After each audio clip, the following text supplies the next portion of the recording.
दुनिया भर के बाजारों से मिले जुले संकेत और एक्सपायरी के ठीक एक दिन पहले बाजार में कहां रहेगा एक्शन। निफ्टी दमदार शुरुआत के दिखा रहा है आसार। सेंचुरी मारकर खुलेंगे, उसके बाद और बढ़ेंगे या फिर आएगी मुनाफा वसूली, लेंगे जवाब। शेयर बाजार लाइव में आप सबका स्वागत है। नमस्कार, मैं हूं अनिल सिंघवी और नमस्कार, मैं हूं दीपांशु भंडारी। एक और trading session, mid week trading session, कल की वीकली एक्सपायरी है, उससे पहले कैसा रहेगा, आज का एक्शन क्या बन रही है, स्ट्रैटेजी और कौन से स्टॉक्स पर फोकस है, सब आपको बताएंगे और अनिल जी से चर्चा भी करेंगे। तो अनिल जी, पहले ये बता दीजिए कि आज के अहम ट्रिगर्स कौन से हैं। ज़्यादा इफेक्ट आपको भारतीय बाजारों पर भी देखने को मिलेगा।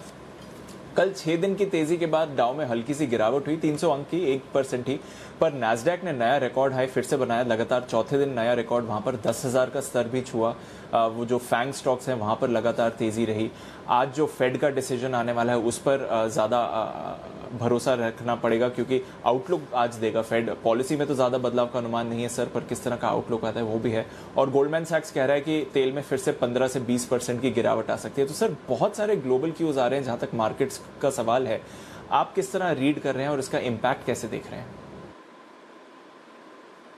देखिए दीप, सिंपल ये बात ये है कि ग्लोबल मार्केट्स और स्पेशली अमेरिकन बाजार तेजी के मूड में है, इसमें कोई डाउट नहीं होना चाहिए। और कल भी हम यही बात कर रहे थे कि 5-6 दिनों की तेजी के बाद अगर एक हल्का करेक्शन आता है जो डाउ फ्यूचर्स दिखा रहे हैं तो कोई बड़ी बात नहीं। और इसी वजह से 10,000 के नीचे क्लोजिंग नहीं मिलेगी और 10,000 के आसपास आपको शॉर्ट काट के जाना चाहिए। 3:20 पर हमने यही कहा था कि आपको डेफिनेटली शॉर्ट काट के जाना चाहिए, क्योंकि इतनी कमजोरी बाजार पचा चुका है। जहाँ तक अमेरिकी बाजारों का सवाल है, अमेरिकी बाजारों का ट्रेंड बहुत साफ है, पैसा है और अच्छी खबरों की तरफ उनकी उम्मीदें हैं, बुरी खबरें नज़रअंदाज करते हुए दिख रहे हैं। अब चूंकि काफ़ी बढ़ चुके हैं, 10,000 के लेवल पर नैस्डैक भी आ चुका है, क्या एक करेक्शन अमेरिकी बाजारों में आ सकता है? शायद आए फेड के बयानों के बाद, लेकिन इस वक्त फेड की मीटिंग को एक नॉन इवेंट की तरह देखा जा रहा है, क्योंकि इस बात की कोई संभावना है नहीं कि ब्याज दरों में कोई बदलाव हो। बढ़नी तो है ही नहीं, घटने के लिए अभी शायद थोड़ा सा फेड और इंतज़ार करें।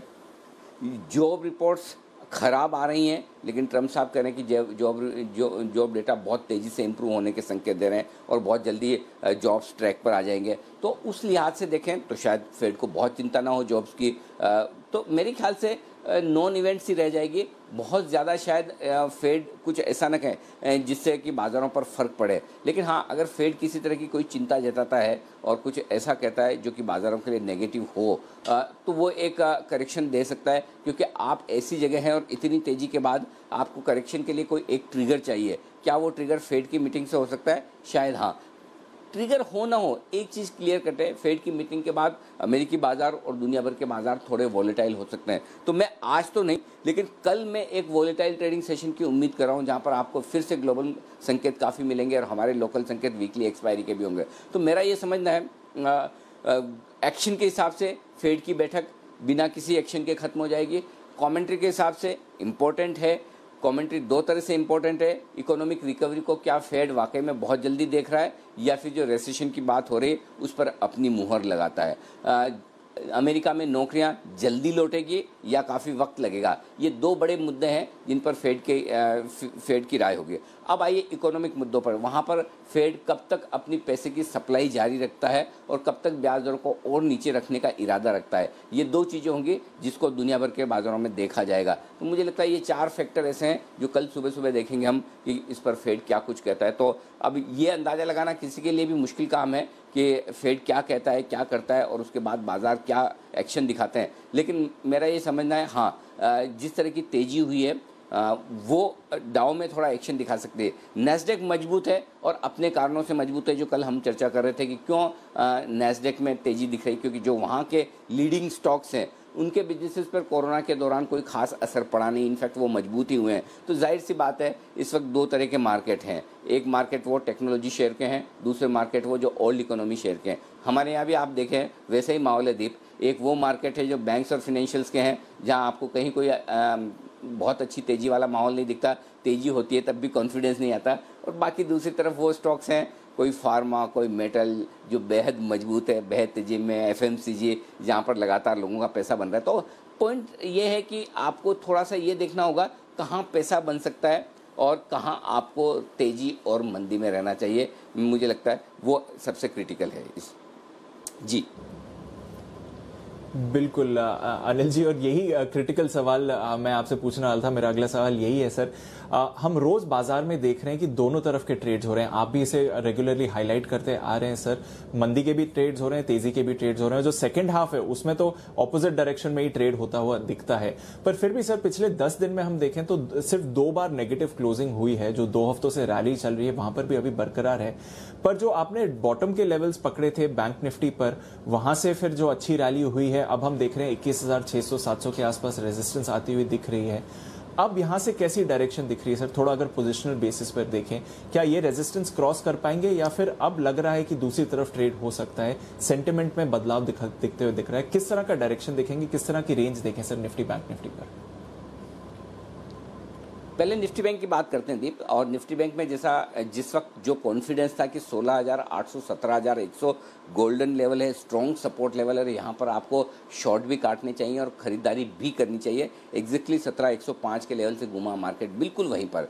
बैंक निफ्टी पर वही 21,950 से 22,150, ये 200 पॉइंट की रेंज निकल कर आ रही थी। बैंक निफ्टी में हम उतने सौभाग्यशाली नहीं हैं, 150 पॉइंट नीचे से घूम गया 21,800 से।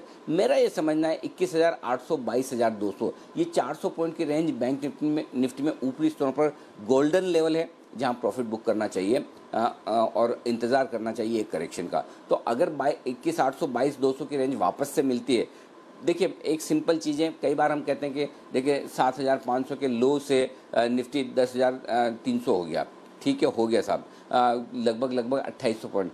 लेकिन आपको नीचे के 400-500 पॉइंट, ऊपर के 300-400 पॉइंट छोड़ने होते हैं, क्योंकि कभी भी आप बॉटम पे इन्वेस्ट, कितने लोगों ने 7,500 पर इन्वेस्ट किया, और कौन सा 7,500 हफ्ते 10 दिन तक रहा? 7,500 7,600 एक दिन के लिए आया था। हर आदमी तो उस एक दिन में मूड नहीं बना पाता।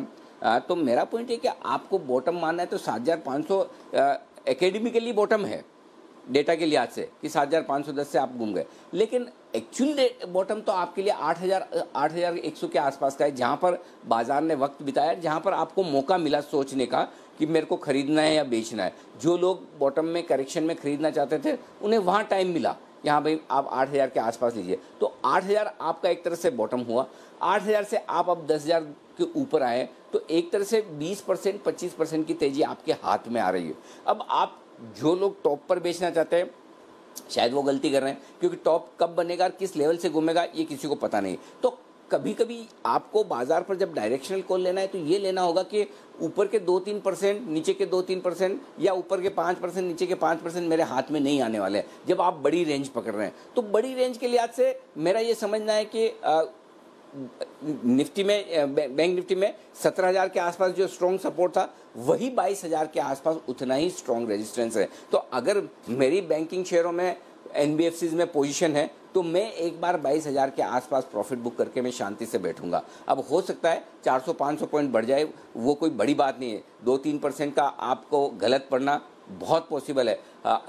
3% का मतलब बैंक निफ्टी में 700-800 पॉइंट हो जाता है 22,000 के लेवल पर, राइट। तो 600 पॉइंट 700 पॉइंट हो जाता है, तो ये तो पॉसिबिलिटी है। लेकिन टॉप पर या तो फिर आपके पास तरीका वही है कि आप टॉप पर बेचने का ना सोचें, ट्रेलिंग स्टॉप लॉस लगाते चलते चलें। जहां आपको पहला संकेत मिला कि मार्केट नेगेटिव होने के संकेत दे रहा, वहां बेच दें, तब भी आपके ऊपर के 2-3% जाएंगे।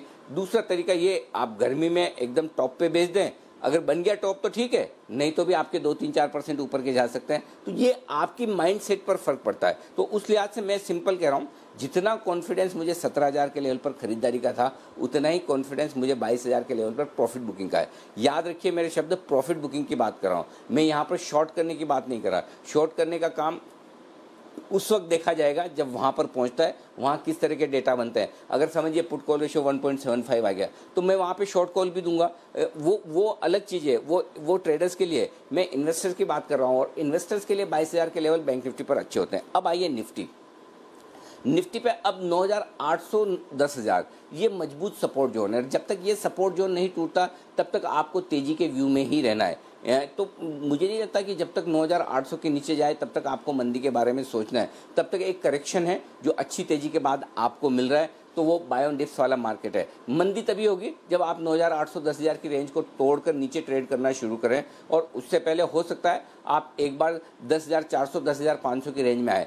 जितना कॉन्फिडेंस मुझे 22,000 के लेवल पर बैंक निफ्टी में प्रॉफिट बुकिंग करने का है, ईमानदारी से मैं ये कहना चाहता हूँ उतना कॉन्फिडेंस निफ्टी में नहीं है कि 10,400 10,500 पर निफ्टी में सारा प्रॉफिट बुक करके शांति से बैठ जाना चाहिए, क्योंकि हो सकता है तेजी के मामले में निफ्टी बैंक निफ्टी को आउट परफॉर्म करने की कोशिश करें, क्योंकि बैंक्स और एनबीएफसी की अपनी दिक्कतें हैं जिसकी वजह से ये इंडेक्स ज़्यादा कमज़ोर है। लेकिन फिर भी एक रीजनेबल केस आप ये ले सकते हैं 10,400 10,500 के आसपास, पूरा नहीं लेकिन कुछ तो प्रॉफिट बुकिंग आप कर सकते हैं। और अगर इस रेंज को पार किया तो फिर 400-500 पॉइंट की तेजी बैंक निफ्टी में और बन सकती है, सॉरी निफ्टी में और बन सकती है, जो कि 10,800 11,000 की तरफ ले जा सकती है। लेकिन मैं उसके लिए प्ले नहीं करूँगा। अगर मेरे पास में इन्वेस्टमेंट्स हैं और अगर मैंने सही वक्त पर लगाया है पैसा, प्रॉफिट आ रहा है, तो मैं 10,400 500 के आसपास प्रॉफिट बुक करने की कोशिश करूंगा। तो ये आपकी रेंज का जो जवाब है वो ये है कि अगर आपने, जैसे हमने 9,250 के पार निकलते ये कहा कि अब खरीद लीजिए, अब शॉर्ट भी नहीं रहना है और अब तेजी करनी है, वही रेंज का हायर एंड 9,400 500 के आसपास हो सकता है। वो अब क्या 9,328 पर हमने 2 दिन पहले बना लिया या फिर अभी बनना बाकी है, ये कहना मुश्किल है। लेकिन तब तक ऐसा लगता है 9,800 10,400 की रेंज में, ये इस 500-600 पॉइंट की रेंज में बाजार वक्त बिता सकता है। और बढ़िया बाजार के लिए यही होगा कि बड़ा करेक्शन या बड़ी तेजी दिखाने के बजाय इन लेवल्स पर वक्त बिताए, ताकि आपको एक तो ब्रॉडर मार्केट में तेजी मिले और दूसरा ये कि पोर्टफोलियो चर्निंग का मौका मिले। कभी कभी क्या होता है, मार्केट जब वन साइड भागते हैं तो फिर आपको अच्छे और ख़राब शेयरों की क्वालिटी में फ़र्क नहीं पता चलता है। जो शेयर भाग रहा है वो आपको अच्छा लगने लगता है। तो जब बाजार थोड़ा एक टाइम वाइज करेक्शन देने की कोशिश करे तो आप अच्छी क्वालिटी के शेयरों को पहचानेंगे। तो मेरा ये मानना है कि ऊपरी स्तर पर 10,400 10,500 प्रॉफिट बुकिंग करने का जोन है, पूरा 100% नहीं, पार्शियली। लेकिन हाँ, बैंक निफ्टी में मैं जरूर कहूँगा 22,000 एक अच्छा लेवल है, जो 200-300 पॉइंट ऊपर नीचे हो सकता है, वहाँ पर आपको प्रॉफिट बुकिंग करनी चाहिए। जी दीप।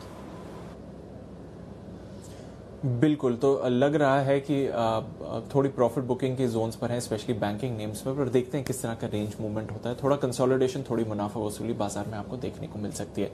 तो चलिए सर, फिर आज के संकेतों के बारे में ही बात करते हैं। ग्लोबल आपने सर आज के लिए न्यूट्रल रखे हैं, जिस तरह का कल का मूवमेंट रहा, और बाकी संकेत आज के लिए कैसे देख रहे हैं?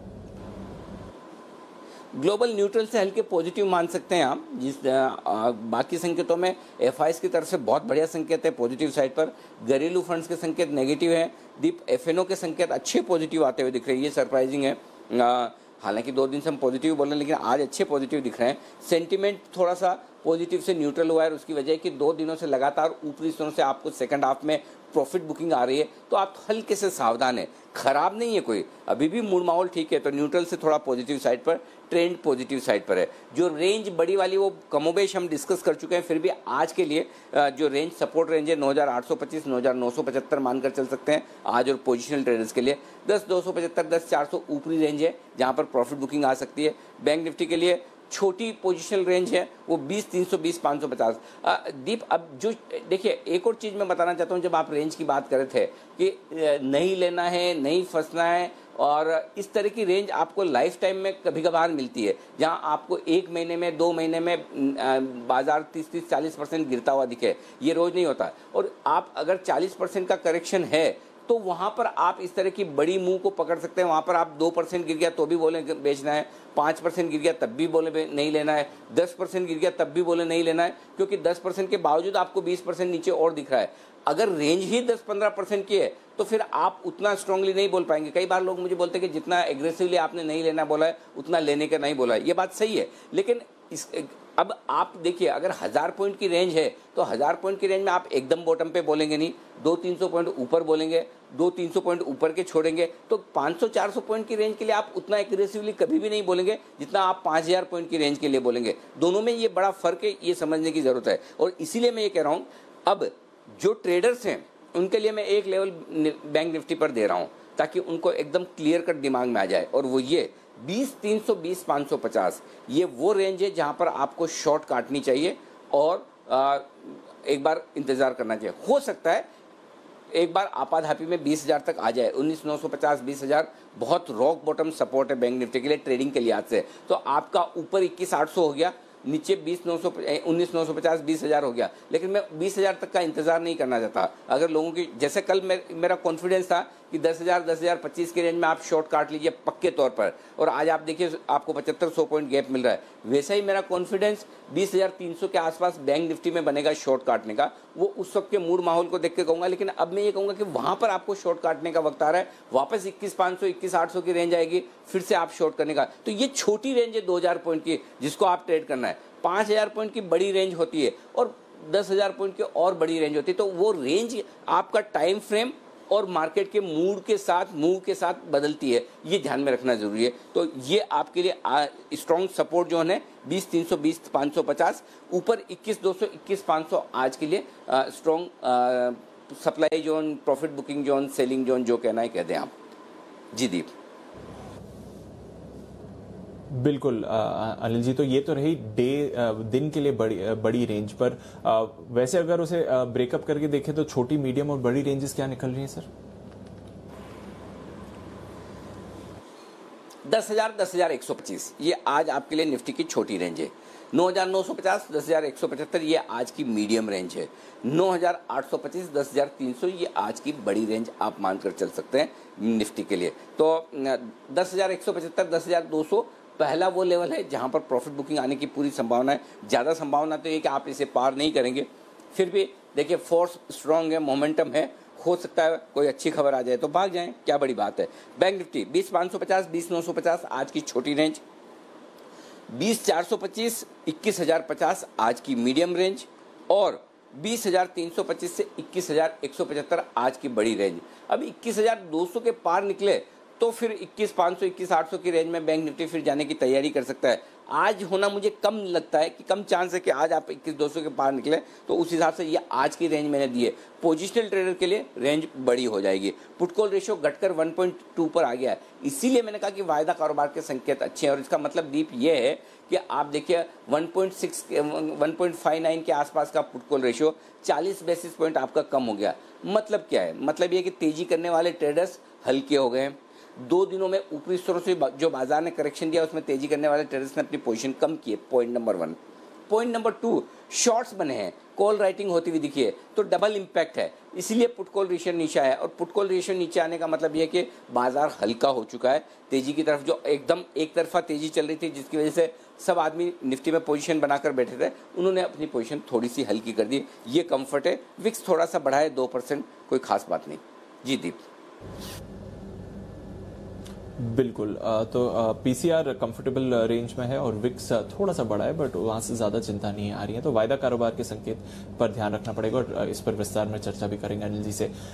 जो एग्जिस्टिंग पोजीशन है सर, अब वहां पर क्या चेंजेस करने चाहिए? 10,000 आप चाहें तो थोड़ा नीचे कर सकते हैं 9,950, लेकिन मुझे लगता है गैप से खुलने के बाद 10,000 काफ़ी है। 10,000 आपका स्टॉप लॉस है इंट्राडे और क्लोजिंग बेसिस पर। 20,500 स्टॉप लॉस है इंट्राडे और क्लोजिंग बेसिस पर बैंक निफ्टी पर। वैसे तो मेरा स्टॉप लॉस 20,300 आता है, लेकिन अब यही है कि मैं इतनी बड़ी नीचे की रिस्क आपको देना नहीं चाहता है, इसलिए मैंने 20,500 रखा है। शॉर्ट पोजीशन में 10,200 आपका ऊपर का स्टॉप लॉस होगा। इसके पार निकले तो फिर आप एक बार काट सकते हैं। वैसे जिनको सही स्टॉप लॉस लगाना है 10,328 का जो हाई हमने बनाया है वो होता है आपका, लेकिन इतना दूर आप क्यों लगाएंगे 200-300 पॉइंट ऊपर? इससे बढ़िया है आप 10,200 का स्टॉप लॉस रख लें। बैंक निफ्टी इंट्राडे में 21,200 के पार निकले और इसके ऊपर बंद होता दिखे तो आप अपनी शॉर्ट काट लीजिए। जी दीप। ओके, तो ये है जहां तक आपकी एग्जिस्टिंग पोजीशंस है, आपको क्या ध्यान रखना चाहिए। नई पोजीशंस कैसे बनाए सर आज? 9,950 या 10,000 के स्टॉप लॉस के साथ खरीदारी कर लीजिए। 10,125 10,175 10,275 3 टारगेट है आपके लिए निफ्टी में ऊपर की तरफ। जो लोग शॉर्ट करना चाहते हैं उन्हें शॉर्ट करने वालों को 2 चीज़ समझनी है, शॉर्ट कहाँ करना है। मेरी प्रेफरेंस है 10,275 10,325, ये 50 पॉइंट की रेंज। अब मेरी प्रेफरेंस होने का मतलब ये तो नहीं है कि दीप मिल ही जाए मेरे को वो लेवल, मिल जाए तो मैं छोड़ूंगा नहीं।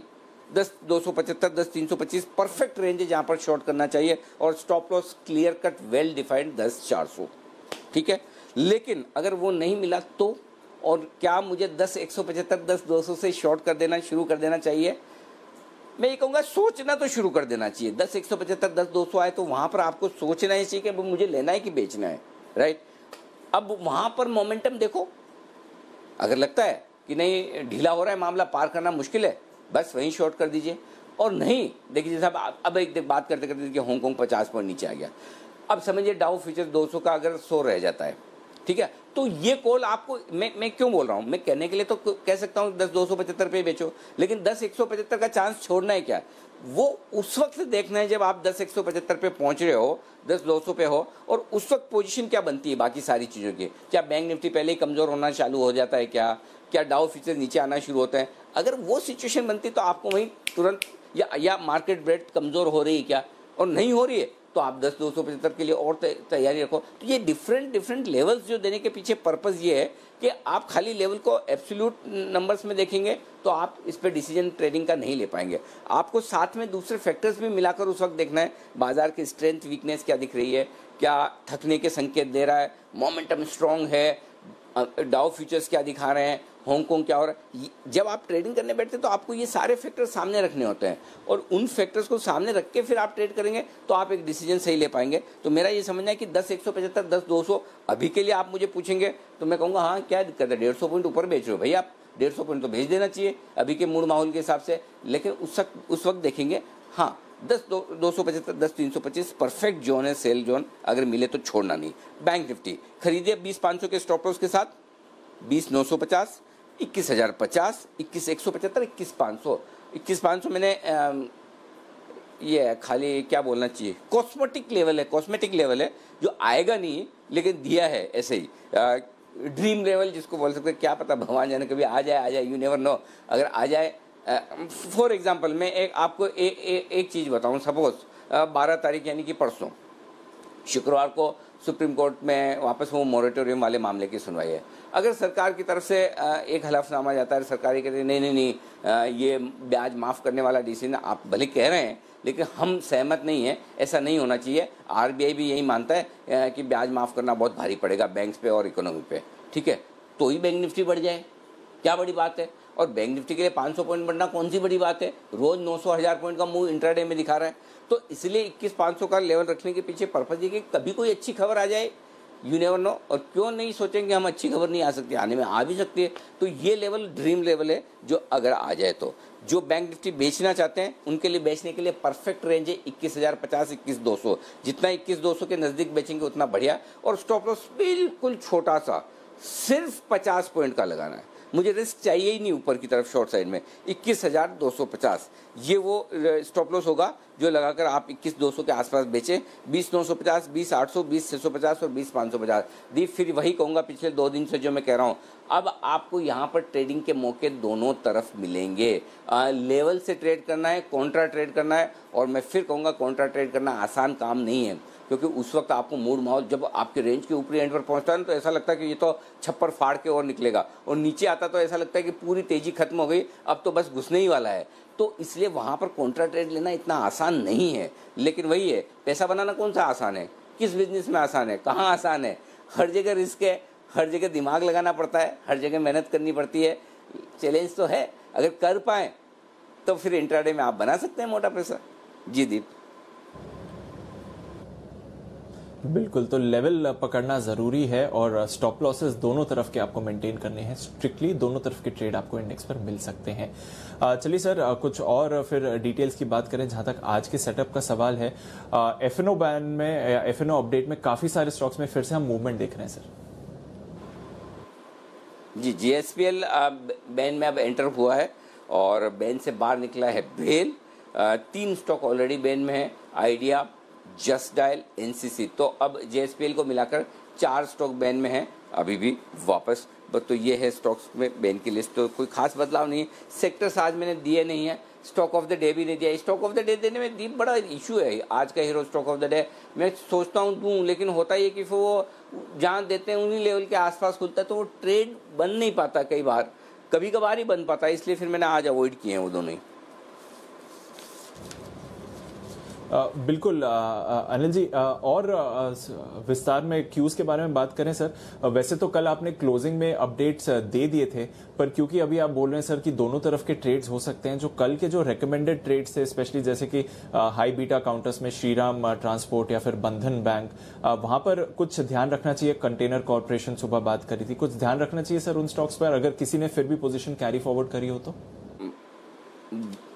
बहुत बढ़िया सवाल किया है दीप आपने। पहली चीज़ श्रीराम ट्रांसपोर्ट से शुरुआत करते हैं, क्योंकि आज श्रीराम ट्रांसपोर्ट के नतीजे भी हैं, तो यहाँ पर आप पोजीशन हल्की कर सकते हैं या स्टॉप लॉस को स्ट्रिक्टली फॉलो करें, क्योंकि रिजल्ट्स हैं तो रिजल्ट्स के लिहाज से स्टॉक वॉलेटाइल हो सकता है। तो फ्रेश ट्रेड वापस शॉर्ट का जो लेना है रिजल्ट के बाद भी ले सकते हैं। व्यू मेरा क्लियर है कि ऊपर में इसे बेचना है। अब यही है कि बीच बीच में आपको मौके मिलेंगे, उछाल मिलेगी, उस उछाल में बेचना है, पैनिक में ना बेचे, कोई दिक्कत नहीं। हमने कल ये 618.20 के आसपास ही शॉर्ट दिया था, लगभग वहीं पर है, तो आप 630 या 640 का स्टॉप लॉस रखकर या तो खड़े रहें। लेकिन यहाँ पर मैं ज़रूर कहूँगा कि पोजीशन हल्की करने का सोच लें रिजल्ट्स की वजह से। बंधन बैंक सेल ऑन राइज है, कोई दिक्कत नहीं है, जितना ऊपर मिले और बेच सकते हैं हम।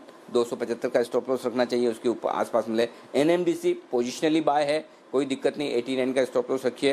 मैं उम्मीद करता हूँ कि थोड़ी बहुत जो प्राइस हाइक की उम्मीद है, जिस तरह से आयरन ओर के दाम दुनिया भर में बढ़े हैं, ये आएगा, स्टॉक आपको पैसा बनाकर दे सकता है। लो बीटा स्टॉक है, ज़्यादा मूव होता नहीं है। कॉनकोर कल हमने शॉर्ट कॉल लिया था, और कल वो इंटर मिनिस्टर ग्रुप की बैठक में हम कह भी रहे थे कि कुछ भी डाइवेस्टमेंट को लेकर आएगा नहीं। अभी तक तो कहीं मुझे कुछ भी खबर नहीं दिखी। सुबह से मैं खंगाल रहा हूँ कि कहीं कुछ ऐसी खबर आई है कि इनकी बैठक में क्या फैसला हुआ है, कहीं कोई फैसले की खबर नहीं है। और उस खबर के दम पर ही कॉनकोर पिछले 4-5 दिनों में तेज़ी से बढ़ा था। तो मेरा अब भी मानना है कि जो कॉल हमारा शॉर्ट साइड पर है वो ठीक है। 433.50 इसका स्टॉप लॉस है, 426-27 के आसपास परफेक्ट शॉर्ट और बनता है। अगर आपने शॉर्ट किया हुआ है ऑलरेडी तो 412 पहला टारगेट है, 400 दूसरा टारगेट है, 400 तक आएगा धीरे धीरे, कोई दिक्कत नहीं है। और अगर शॉर्ट पे है तो 433-50 का अब अभी कोई ट्रिगर अब इसके लिए बचा नहीं। और मुझे तो कहीं भी कल की मीटिंग का आउटकम क्या हुआ है कहीं दिखा नहीं। और एक और चीज़ है दीप, अगर कुछ बड़ा फैसला लिया होता तब तो आ ही जाता ना सामने। जब कुछ नहीं आया इसका मतलब यही है कि कोई फैसला हुआ ही नहीं है। तो मेरे ख्याल से जो लोग तेज़ी की पोजीशन बना करके हैं वहाँ थोड़ी प्रॉफिट बुकिंग आ सकती है, थोड़ी बिक वाली आ सकती है। तो ये सारे ट्रेड्स हैं जो मेरे ख्याल से मैंने यही बताए हैं, इसके अलावा तो और कुछ नहीं। जी दीप। जी सर, एनी स्टॉक्स पर ट्रेड थे और थोड़े हाई बीटा काउंटर्स हैं, इनमें से 2-3 फाइनेंशियल नेम्स, इसलिए एक अपडेट आपके लिए वहां पर है अगर आपने पोजीशंस कैरी फॉरवर्ड करी हैं। सर अब विस्तार में चर्चा करते हैं आज की क्यूज की। एक बार फिर से एफआईएस पॉजिटिव, डीआईएस नेगेटिव और वायदा कारोबार पॉजिटिव। सर काफ़ी अच्छे आंकड़े हैं दीप, मुझे एफआईएस के आंकड़े कल के बढ़िया पसंद आए हैं। और अगर आज मैं फ्रेंकली बताऊं आपको, अगर डाउ फ्यूचर इतना ऊपर नहीं होता तब भी मैं तेज़ी के व्यू के साथ कहता था। उसकी वजह ये कि कल उन्होंने 500 करोड़ के स्टॉक्स खरीदे हैं कैश में, लगभग 975 करोड़ के फ्यूचर्स में। तो यानी कि आप देखिए 1400-1500 करोड़ रुपए के आसपास की खरीदारी एफआईएस की तरफ से हो गई है स्टॉक्स में। फंड्स और इंडेक्स फ्यूचर्स में भी 225 करोड़ की खरीदारी है। तो एफआईएस की तरफ से तीनों जगह खरीदारी का आंकड़ा अच्छा है। अब आइए जो बिकवाली की है घरेलू फंड ने 733 करोड़ की, ठीक है, उससे ज़्यादा फर्क नहीं पड़ता। वायदा कारोबार के आंकड़ों में देखिए 10,000 इंपॉर्टेंट लेवल है, हम लगातार बात कर रहे हैं। 43 लाख शेयरों का ओपन इंटरेस्ट है वीकली मंथली मिलाकर, और लगभग हाईएस्ट ओपन इंटरेस्ट 10,000 के पुट पर मान सकते हैं 21 लाख शेयरों का, क्योंकि वैसे हाईएस्ट 9,800 पर है, 22 लाख शेयरों का, कुछ थोड़ा सा ही फर्क है। तो 10,000 को हाईएस्ट ओपन इंटरेस्ट मान ले, तो जब तक 10,000 के नीचे ट्रेड नहीं करते, मैं 3 दिन से लगातार कह रहा हूँ ये रनिंग करेक्शन है, 10,000 के नीचे ट्रेड करेंगे तो ही आपको कमजोरी का पहला संकेत लेना है। जब तक 10,000 के ऊपर है कोई टेंशन की बात है ही नहीं। और 10,000 के ऊपर भी 25-50 पॉइंट आ जाए तो ऐसा मतलब सोचिए कि दुनिया लुट गई है। 9,950, 10,000 मजबूत सपोर्ट जोन है। तो ये जब टूटे नहीं तब तक तो आप मजबूत हैं। और यहाँ पर तो मैं स्ट्रॉन्ग बाय की रिकमेंडेशन करूँगा, शॉर्ट कवरिंग की रिकमेंडेशन भी करूँगा। ऊपरी स्तरों पर आपको 10,100 पर कल शॉर्ट्स बने हैं, 12 लाख शेयर कॉल्स में जुड़े हैं। तो 10,100 के ऊपर निकल कर टिकना पहला चैलेंज होगा, और वो हमने पार कर लिया तो 10,175, 10,200 तक जाने की कोशिश है। अभी जो डेटा मुझे दिख रहे हैं दीप, मुझे ऐसा लग रहा है कि 10,200 आज पार नहीं होगा आपसे। 10,100, 10,200 के बीच में सप्लाई जोन काफ़ी है, और करीबन 23 लाख शेयर कल कॉल्स में वहाँ पर जुड़े हैं। तो कॉल राइटर्स वहाँ पर हैवी हैं, शॉर्ट बनाकर बैठे हैं, वो इतना जल्दी छोड़ेंगे नहीं। तो ये एक चीज़ है। अब आइए बैंक निफ्टी, 20,500 पर 4 लाख शेयर हैं पुट में, जो सपोर्ट का काम करेगा तुरंत, और 6 लाख शेयर 20,000 पर हाईएस्ट ओपन इंटरेस्ट है। और इसीलिए मैं कह रहा हूँ कि 19,950 तो रॉक बॉटम सपोर्ट है बैंक निफ्टी पर। आप देखिए, जहाँ मैं एक और बैंक निफ्टी में हमेशा कमजोरी की बात करता हूँ, वहीं मैं जहाँ बहुत अच्छा सपोर्ट मिलता है मैं ऐसा खरीदारी की भी बात करता हूँ। मैं ऐसा नहीं कि मैं वन साइड बात कर रहा हूँ आपसे। 17,100 पर हिम्मत नहीं थी इतना स्ट्रांगली बोलने की बहुत लोगों की कि आप खरीदिए, गोल्डन लेवल है। वैसा ही मैं ट्रेडर्स के लिहाज से बोल रहा हूँ 20,000 20,300 स्ट्रॉन्ग सपोर्ट लेवल है। जो लोग 21,500 21,800 से शॉर्ट करके बैठे हैं उन्हें 100% 20,000 20,300 की रेंज में काटना चाहिए। ये अच्छा लेवल आएगा अगर आज आपको मिलता है तो। ऊपरी स्तरों पर 21,000 ये थोड़ा सा ताकत आजमाइश वाला लेवल है। 21,000 के ऊपर निकल कर ट्रेड करेंगे तो ही मजबूती का संकेत आएगा, तब 21,200 21,500 की तरफ बैंक निफ्टी बढ़ सकता है। ये है आपके लिए बैंक निफ्टी और निफ्टी के वायदा कारोबार के डेटा दी। बिल्कुल, तो संकेत हैं दोनों तरफ के मूवमेंट के।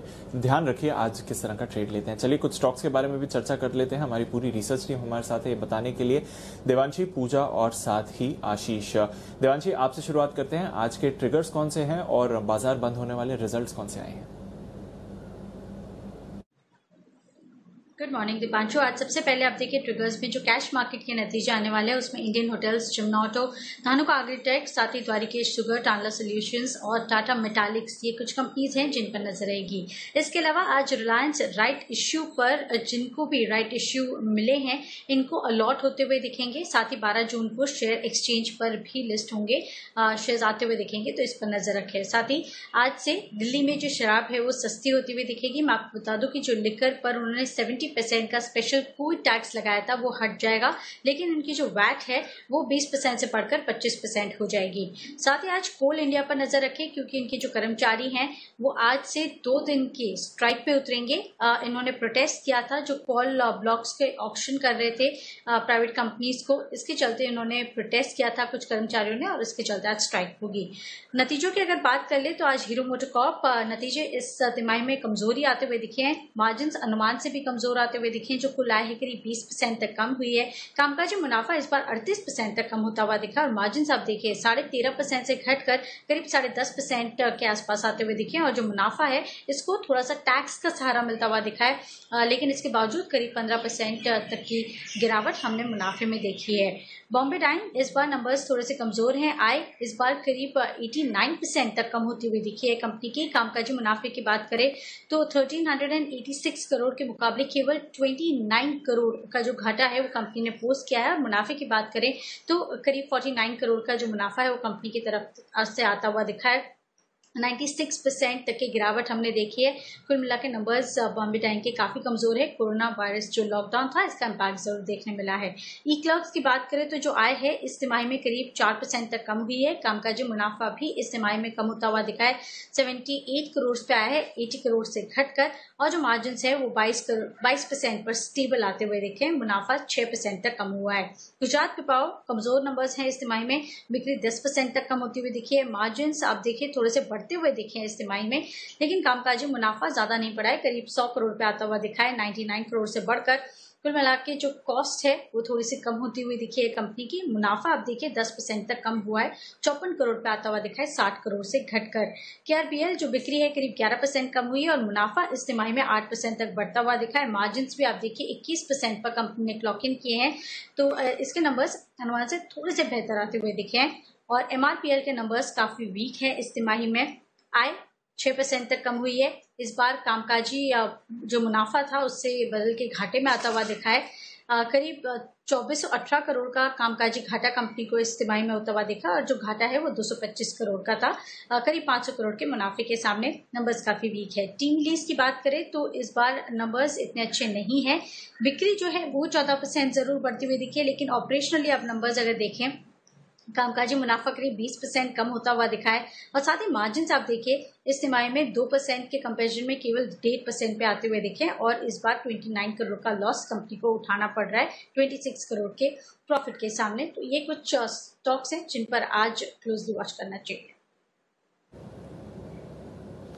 बिल्कुल, कई सारे स्टॉक्स हैं जहां पर आपको नजर रखनी चाहिए अर्निंग्स के रिएक्शंस पर। चलिए जान लेते हैं कि पूजा के पास स्टॉक्स की कौन सी लिस्ट है। गुड मॉर्निंग पूजा, बताएं। Good morning Deepanshu. शुरुआत इंश्योरेंस कंपनी से करते हैं जो जनरल इंश्योरेंस कारोबार में है, जैसे कि आईसीआईसीआई लोम्बार्ड, न्यू इंडिया एश्योरेंस और जनरल इंश्योरेंस कॉर्पोरेशन ऑफ इंडिया। यहाँ पर IRDAI ने यानी कि इंश्योरेंस रेगुलेटरी ने लॉन्ग टर्म इंश्योरेंस जो कि गाड़ी खरीदने पर ये ऑफर किया जाता है, उस पैकेज के नियम को वापस ले लिया है और 1 अगस्त से ये जो पैकेज है अब ये नहीं दिए जाएंगे। यहाँ पर हम आपको बता दें कि 2 व्हीलर के लिए 5 साल और 3 व्हीलर खरीदते वक्त 3 साल का इंश्योरेंस जरूरी होता था, तो ये लॉन्ग टर्म के लिए था, लेकिन अब उसको वापस देने की बात की जा रही है, तो इसका कुछ असर इंश्योरेंस कंपनियों में देखने को मिल सकता है। वेदांता पर भी नजर रखिए आज, क्योंकि अनिल अग्रवाल ने कंपनी के चेयरमैन ने तूतीकोरिन प्लांट दोबारा शुरू करने के लिए अब सीधे प्रधानमंत्री मोदी को चिट्ठी लिखी है, उनको अपील की है कि ये प्लांट दोबारा से शुरू होना चाहिए। और आत्मनिर्भर भारत अभियान का हवाला देते हुए उन्होंने कहा है कि जब से प्लांट बंद हुआ है 2 साल पहले, तब से कॉपर इंपोर्ट में भी उन्होंने देखा कि काफी ज्यादा बढ़त हुई है, इस वजह से उन्होंने ये अपील की है। तो देखना होगा क्या अपडेट्स यहाँ पर निकल कर आते हैं। भारती एयरटेल पर भी नजर रखिए। कंपनी की सब्सिडरी ने बांग्लादेश की एक कंपनी में अतिरिक्त 6.3% हिस्सेदारी खरीद ली है एनटीटी डोकोमो से, और भारतीय एयरटेल का जो हिस्सा है वो बढ़कर 31.3% हो चुका है। जुबिलेंट लाइफ, यहाँ पर कंपनी के लिए बड़ी राहत, मैसूर प्लांट को खोलने की इजाजत मिल गई है। 26 मार्च को यहाँ पर एक मामला पाया गया था कोरोना पॉजिटिव का, और इसके बाद 50 से ज्यादा कर्मचारी कोरोना पॉजिटिव पाए गए थे, तो इसके बाद 1000 से अधिक स्टाफ को क्वारंटाइन भी कर लिया गया था। तो इस पूरे मामले के बाद अब जुबिलेंट लाइफ साइंसेज की तरफ से बयान आ रहे हैं कि इस प्लान को दोबारा अब यहाँ पर कामकाज हो सकता है। अदानी ग्रीन, कल कॉन्फ्रेंस कॉल हुई थी और यहाँ पर गौतम अदानी का कहना है कि 10 से 15% स्टेक कंपनी का बेचा जा सकता है, और यहाँ पर हिस्सेदारी बेचने के लिए काफी सारी कंपनियों के साथ बातचीत भी चल रही है।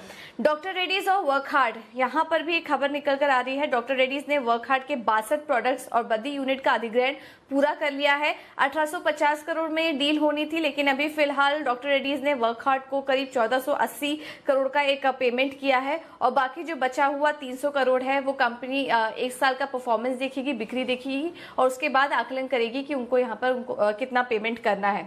और आखिर में बात करते हैं जेम फाइनेंशियल्स की। कंपनी का QIP लॉन्च हुआ है। इश्यू प्राइस करीब 66 रुपए तय किया गया है, जो कि मौजूदा भाव से 6% डिस्काउंट पर है।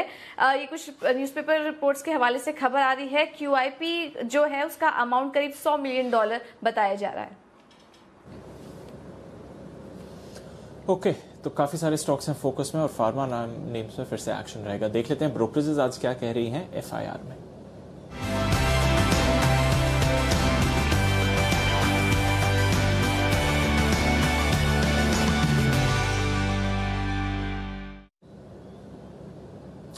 गुड मॉर्निंग आशीष, बताइए किधर है आज ब्रोकरेजेस का फोकस?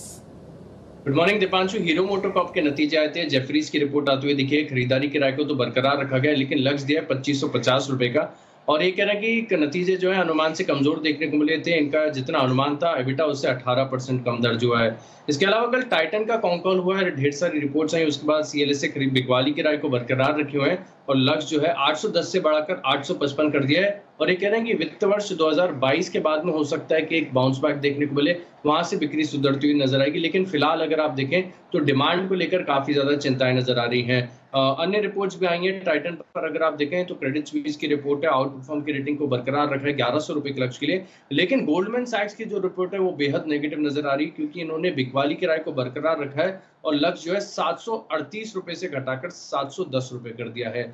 स्टील स्टॉक्स भी आज फोकस में देखने को मिलेंगे। CLSA की रिपोर्ट्स आई हैं जहां पर डाउनग्रेड कर दिया गया है 2 दिग्गज स्टील कंपनी को, JSW स्टील और टाटा स्टील, और इनको डाउनग्रेड कर अब बिकवाली की राय दी जा रही है। टाटा स्टील पर जो लक्ष्य है वो 290 से बढ़ाकर 304 कर दिया है, और JSW स्टील पर 170 से बढ़ाकर 185 कर दिया है। और ये कह रहे कि देखिए कि डिमांड को लेकर तो चिंताएं, साथ ही कीमतें लगातार स्टील की घटती जा रही हैं, और दोनों दिग्गज जो कंपनियां इनके ऊपर कर्ज काफी ज्यादा है, जिसके चलते वैल्यूएशंस इन्हें आकर्षक नजर नहीं आ रहे हैं। इन्फो एज पर HSBC की रिपोर्ट आई है जहां पर डाउनग्रेड कर दिया है, खरीदारी की राय को बदलकर ये होल्ड की रेटिंग दे रहे हैं 2500 रुपए के लक्ष्य के लिए। और ये कह रहे हैं कि रिक्रूटमेंट व्यवसाय पर काफी ज्यादा असर देखने को मिला है, जिसके चलते ये नेगेटिव है।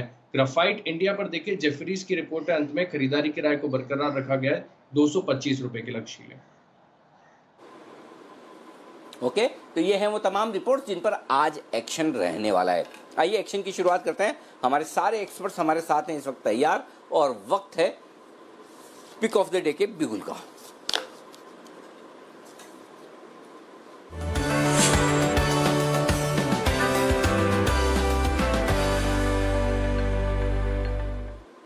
वागले साहब गुड मॉर्निंग, बताएं सर आपका stock. Anil ji good morning, Deepanshu good morning. मेरा स्टॉक अनिल जी वही है जो हमने कल बात की थी और जाते जाते भी आपने मुझे पूछा था और मैंने कहा था इसको लेके जाना चाहिए। स्टॉक है डॉक्टर रेड्डीज, 4124 का बंद है, कल के दिन में अच्छा चला है, सस्टेन भी मुझे लगता है आज 4203 का मेरा टारगेट है जो आना चाहिए। 3 से 4% की मूव में देख रहा हूँ और मेरा स्टॉप लॉस होगा 4095। 4095 स्टॉप लॉस है, टारगेट है आपके लिए खरीदारी करने। टारगेट क्या बताया? 4200 4203 अनिल जी। 4203, अच्छा 3 रुपए ऊपर। ओके, ब्रोकरेज वगैरह खर्चे वगैरह निकाल कर ताकि आपको 4200 की प्राइस मिल जाए। 4203 ये है वागले साहब की एकदम परफेक्ट कैलकुलेशन। क्या करें वागले साहब भी, जैन साहब, अनिल सिंघवी, ऐसे कुणाल सरावगी, 3 मारवाड़ियों के बीच में बैठे हैं और एक बनिया है बंसल जी तो 2-3 रुपए की कैलकुलेशन भी एकदम परफेक्ट आने लगी है वागले साहब, बधाई आपको। ओके, आइए कुणाल जी गुड मॉर्निंग, बताएं सर आपकी पिक। जी जी जी सर बोलिए जी। अनिल जी मैं एक्चुअली ऊपर के पैसे मैंने राउंड ऑफ कर दिए क्योंकि मुझे लगा आपको अच्छा नहीं लगेगा, तो वो काम मैंने आपका आसान किया है इतना असर होगा हमारा ये नहीं सोचा था, मैं तो 3 रुपए में भी सोचा था कि असर बहुत हो गया। चलिए आपने पैसे तो छोड़ दिए कम से कम ये सोच के कीप द चेंज। ओके बताइए कुणाल जी आपकी पिक। अनिल जी खरीदारी की राय है। सबसे पहले गुड मॉर्निंग अनिल जी आपको, दीपांशु को। और अनिल जी खरीदारी की मेरी राय है महिंद्रा लाइफ स्पेसेस में। हमने एक बड़ी तेजी देखी अनिल जी गोदरेज प्रॉपर्टीज में और मुझे वहीं से आइडिया आया कि महिंद्रा लाइफ स्पेसेस में एक बेहतरीन स्ट्रक्चर बना है।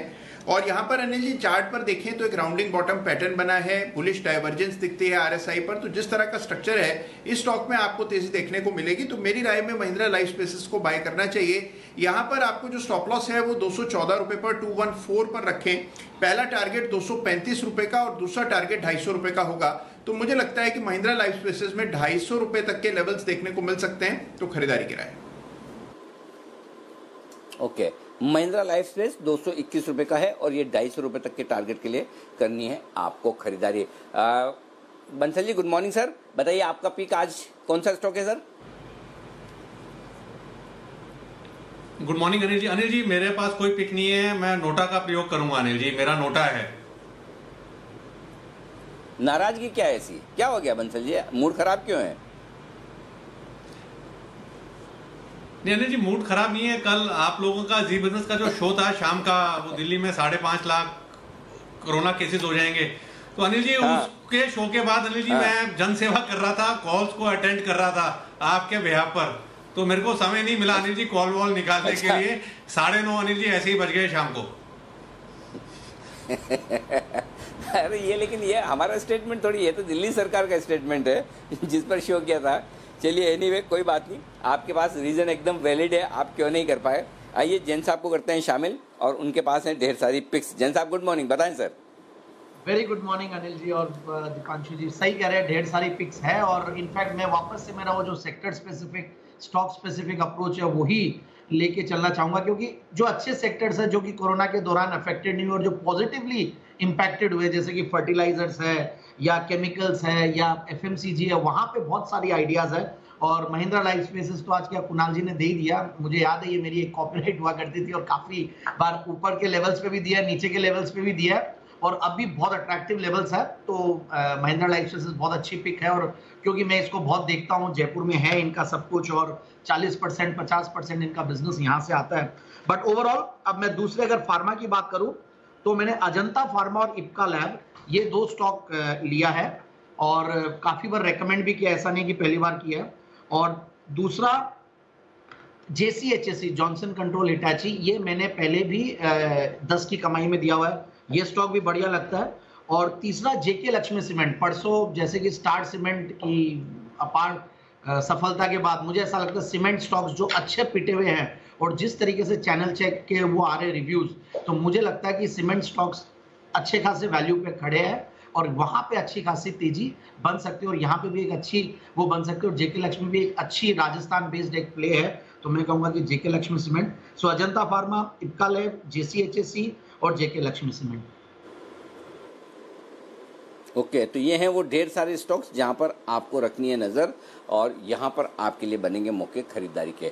आइए इन्हीं मौक़ों पर अब और फोकस करते हैं। हीरो मोटोकॉर्प मिले जुले से नतीजे हैं, बहुत अच्छे नहीं तो बहुत ख़राब भी नहीं।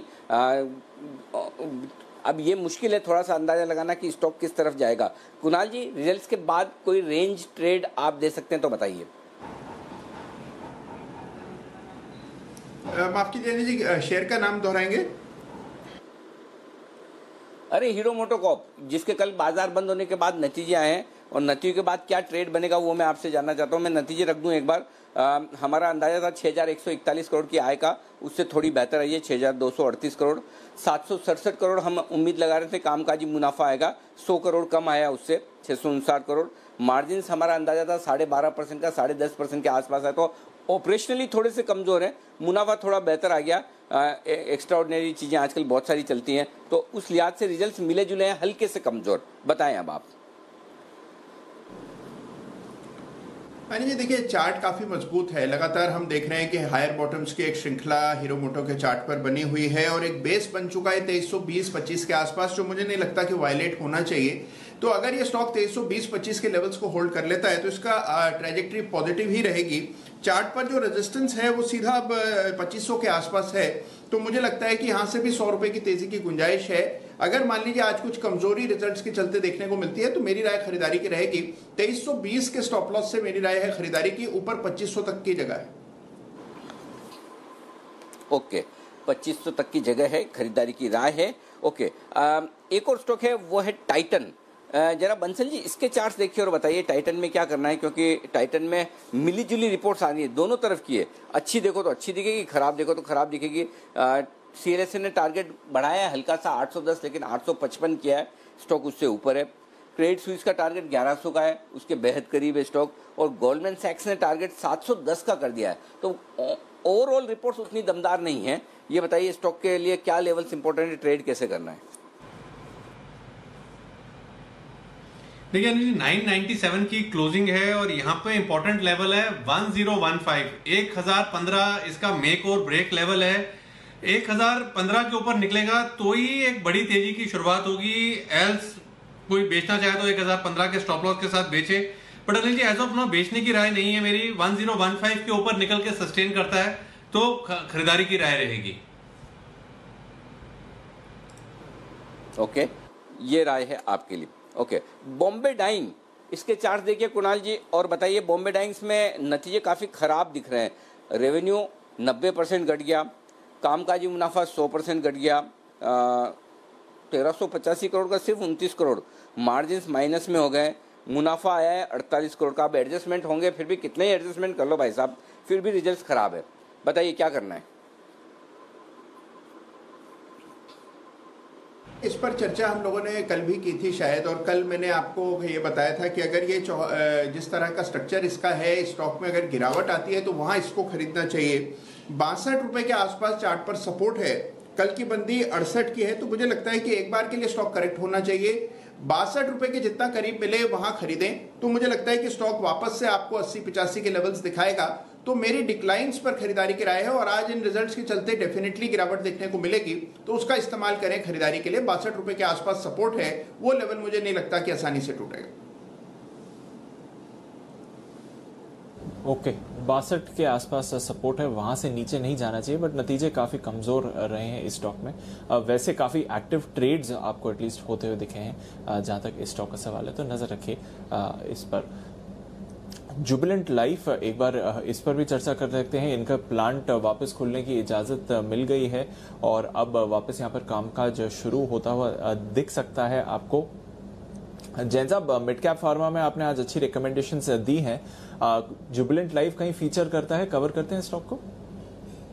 मैं करता था वैसे, बट मुझे समहाउ फंडामेंटल्स में कहीं ना कहीं उतनी मजबूती as compared to its peers नहीं दिखता। बट अब क्या है कि जिस तरीके से सारे फार्मा अब जैसे मैंने ही कम से कम 20 नाम तो गिना चुका हूँ और ऑलरेडी रेकमेंड कर चुका हूँ, तो कई बार ऐसा होता है कोई नया नाम लाना, तो उस टाइप से भले जुबिलेंट फार्मा को मैं रेकमेंड कर दूं, बट ओवरऑल मैं दूसरे विकल्प जो है उनके साथ जाऊंगा। और बाकी एक बहुत बड़ा शार्प रिकवरी स्टॉक ने भी दिया है और मुझे ऐसा लगता है कि बहुत जो प्रोमोटर्स की होल्डिंग जो कम हो रही है या फिर जो फंडामेंटल्स है उस लिहाज पे बहुत एग्रेसिवली मैं बाइंग की रिकमेंडेशन नहीं दूंगा, बट जिन्होंने ले रखा है वो होल्ड करके जरूर रख सकते हैं, क्योंकि pharma as a merit certainly उसमें आता है कि अच्छा सेक्टर है जिसमें सेफली इन्वेस्टेड रह सकते हैं।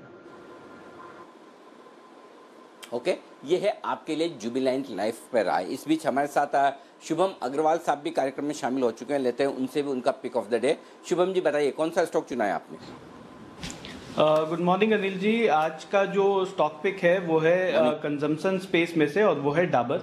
और अगर हम ये पूरे सेक्टर को देखें तो मुझे लगता है कि फार्मा के बाद ये जो कंजम्पशन स्पेस वाले स्टॉक्स हैं उसमें सब में ही एक अब यहाँ से ब्रेकआउट आता हुआ दिख रहा है। और डाबर कुछ समय से जो कंसोलिडेट कर रहा था, अब अगर हम देखें तो यहाँ पे डेरिवेटिव डेटा में पिछले 3-4 दिनों का जो एक्टिविटी है वहाँ पे फिर से लॉन्ग डेवलप होना शुरू हो चुका है। तो मुझे लगता है कि डाबर में अब यहाँ से एक फॉलो बाइंग आता हुआ दिखना चाहिए।